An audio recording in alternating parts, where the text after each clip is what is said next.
Sesampainya di pos 2, aku dan Yoga dibuat terkejut karena tenda dan teman-teman kami sudah tidak ada.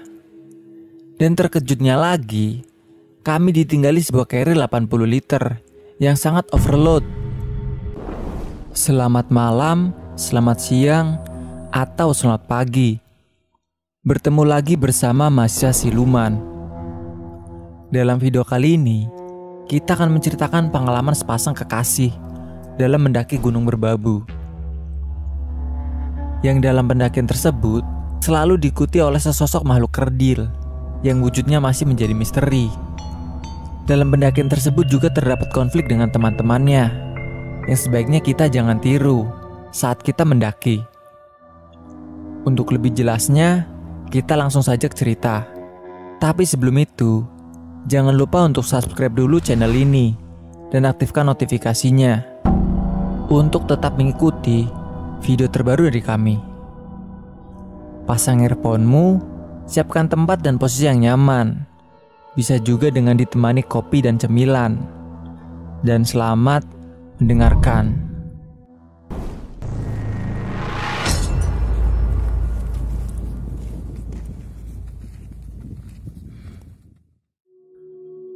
Saya mau berbagi cerita yang sangat panjang sih. Tapi saya coba singkat biar nggak terlalu panjang. Tentang perjalanan yang membuat saya tahu apa itu solidaritas, toleransi, teman dan cinta.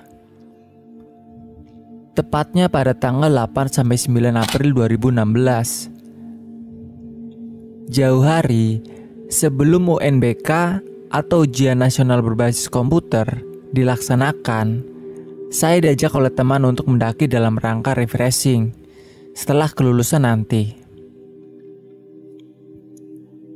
Sebenarnya hanya beberapa orang saja yang saya kenal, karena teman main saya. Yang lain baru kenal saat kita briefing beberapa minggu sebelum pendakian. Terdiri dari 14 orang, 9 pria dan 5 wanita. Kami berangkat tanggal 8 April, jam 4 sore, dari Semarang. Dan tiba di base camp Suwanting sebelum maghrib. Kami beristirahat sejenak untuk aklimatasi dan ngopi dulu. Selagi mempersiapkan diri, ketua rombongan sudah mengurusi maksi dan kami pun briefing oleh pengelola base camp. Selain menjelaskan mengenai peta dan jalur yang akan dilalui, beliau sangat menghimbau mengenai lembah Manding. Beberapa peraturan yang saya sangat ingat adalah: yang pertama, mengucap salam ketika memasuki area lembah Manding. Yang kedua, tidak boleh berkata kasar. Ketiga, tidak boleh berbuat senonoh. Yang keempat, tidak boleh berpikir negatif. Dan yang kelima, tidak boleh mengeluh. Katanya, kalau kita udah ngeluh sekali, kita nggak akan bisa sampai puncak. Pada hari ke-1, kami mulai perjalanan sudah Isya, sekitar jam 7:30 malam. Kami memutuskan naik pada malam hari karena katanya biar gak kerasa capek. Baru sebentar perjalanan sebelum sampai pos 1, seorang teman saya lupa namanya, bilang gak kuat. Padahal maco badannya gede.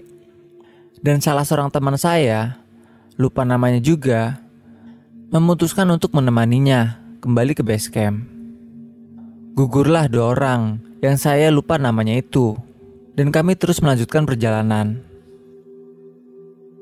Singkat cerita, entah bagaimana bisa terjadi, rombongan kami terpecah menjadi 3. Yang di depan rombongan pejalan cepat, saya, sebut saja Vania, dan pacar saya, Yoga, di tengah, dan rombongan pejalan santai di belakang.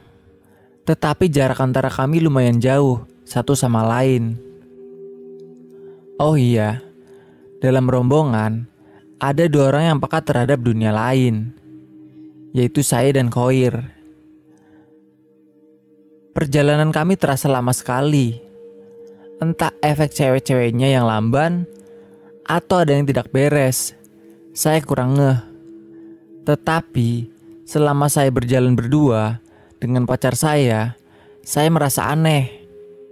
Di setiap perjalanan, saya merasa ada yang mengikuti. Di sepanjang semak-semak, berasa ada yang mengawasi. Bahkan saya beberapa kali memergoki rumputan bergerak sendiri, namun bukan karena pengaruh angin. Tapi saya coba pendam semuanya sendiri, karena Yoga itu orangnya gak peka banget. Jadi percuma ngomong sama dia. Lama-kelamaan, saya merasa tubuh saya lemah sekali, pusing, dan bahkan mual. Awalnya saya kira anemia saya kambuh.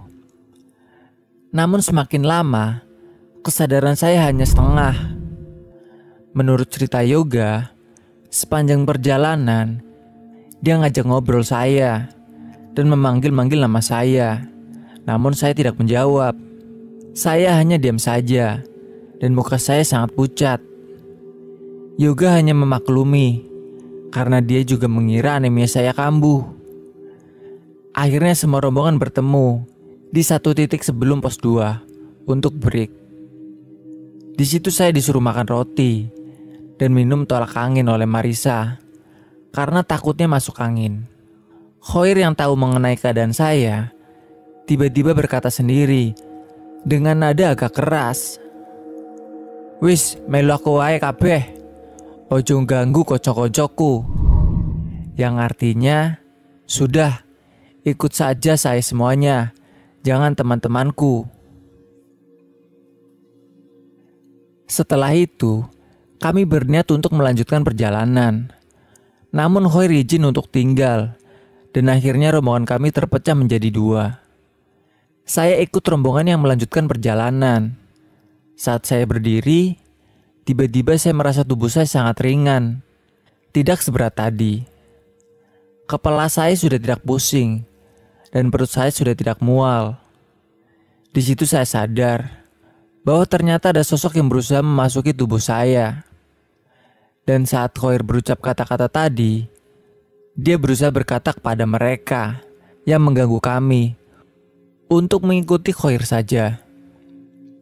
Benar saja, sosok yang mau masuk ke tubuh saya berpindah mengikuti Khoir. Makanya tubuh saya sudah ringan. Rombongan 1 akhirnya sampai di pos 2. Namun waktu menunjukkan pukul 2 dini hari. Perjalanan yang sangat lama dan melelahkan. Akhirnya kami putuskan untuk buka tenda dan istirahat. Di hari kedua, pukul 6 pagi, kami bangun. Hawa dingin yang sangat menusuk tulang menjadi teman ngopi dan sarapan. Ternyata semalam rombongan Khoir tidak melanjutkan perjalanan dan memilih camp di tempat break tadi malam. Saat hari sudah cerah, kami sadar bahwa tempat mereka camp ada di bawah kami dan kelihatan dari tempat kami. Kami pun bisa saling berkomunikasi dengan teriakan setelah ngopi dan sarapan. Yoga mengajak teman-teman yang lain untuk melanjutkan perjalanan, tetapi ditolak oleh salah satu teman saya dengan alasan karena tim di bawah tidak mau naik. Terjadi sedikit perdebatan di sini. Akhirnya teman saya yang menolak tadi berkata, "Ya udah, kalau kalian mau naik, silahkan. Kami tunggu di sini." Saya memutuskan menemani Yoga untuk naik. Dengan kesepakatan, kita akan kembali ke pos 2 jam 12 siang. Akhirnya kita berdua naik dengan membawa satu daypack berisi logistik secukupnya. Dan di sini perjalanan dimulai. Tak jauh dari tempat kami mendirikan tenda, kami sudah disambut oleh pintu masuk Lebah Manding. Dengan pohonnya yang rindang, saya melihat ada Tante K, yaitu kuntilanak, duduk di ranting pohon yang rindang itu. Saya mengucap salam, dan seketika agak merinding ketika lewat di bawahnya. Kuakui, Lembah Manding sungguh sangat tak terlupakan. Treknya yang panjang dan curam tanpa bonus lengkap dengan suasana horornya. Sepanjang perjalanan, ada seekor burung yang selalu mengikuti kami. Suaranya cantik, tapi saat kami cari, tidak pernah terlihat wujudnya. Dan kami tidak berjumpa dengan pendaki lain yang naik ataupun turun. Tapi ketika melewati jalur yang curam dengan tali, Yoga bilang, katanya dia melihat ada 2 pendaki yang naik di belakang kami. Dia mendengar suara derap kakinya, tidak jauh dari belakang kami. Masing-masing membawa carrier warna merah dan biru. Tapi jujur saja, saya tidak mendengar dan melihat ada pendaki lain di belakang kami. Yoga masih kekeh mendengar suara sendagoronya. Akhirnya aku memutuskan untuk break sejenak sambil menunggu pendaki tersebut dan berencana ingin mengajak mereka naik bersama. 10 menit, 15 menit berlalu, namun batang hidungnya tak kunjung terlihat. Aku mulai gelisah dan bertanya pada Yoga, "Mana?" Katanya ada pendaki di bawah kita. Yoga menjawab, "Ada yo, aku lihat tadi. Jaraknya nggak jauh kok, cuma sekitar 5 meteran."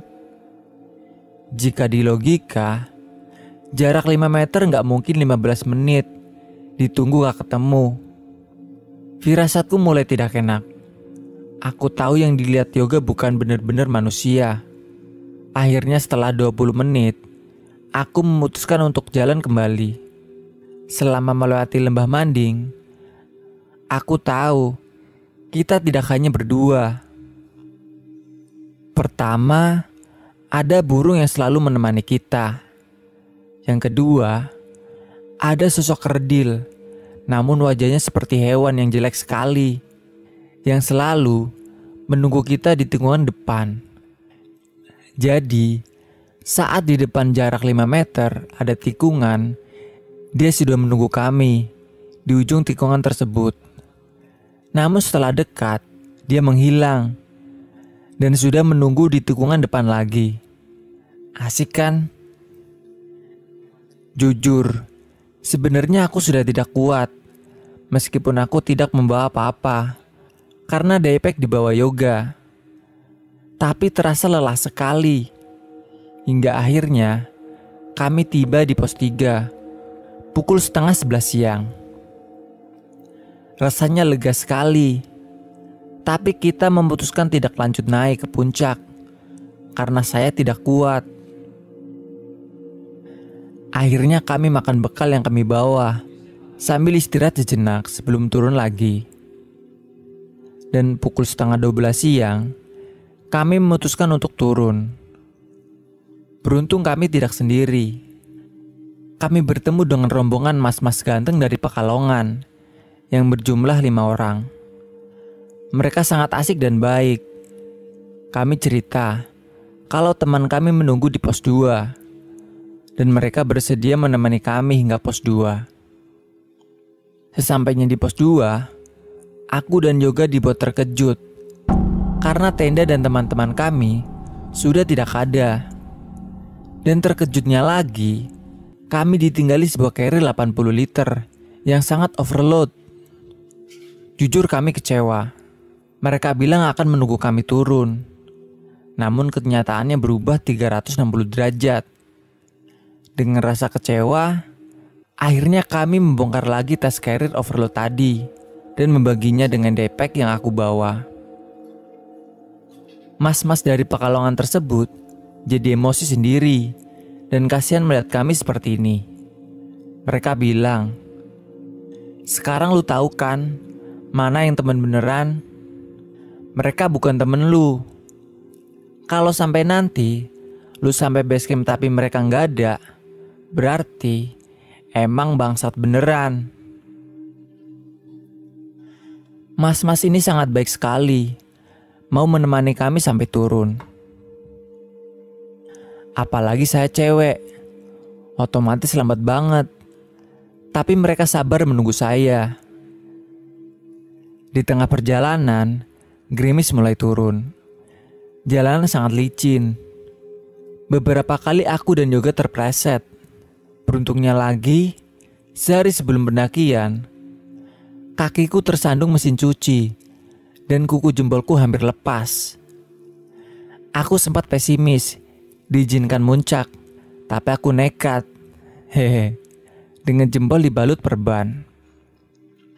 Aku dan Yoga sangat lelah dengan beban berat ini, ditambah rasa kecewa kami dengan teman-teman kami.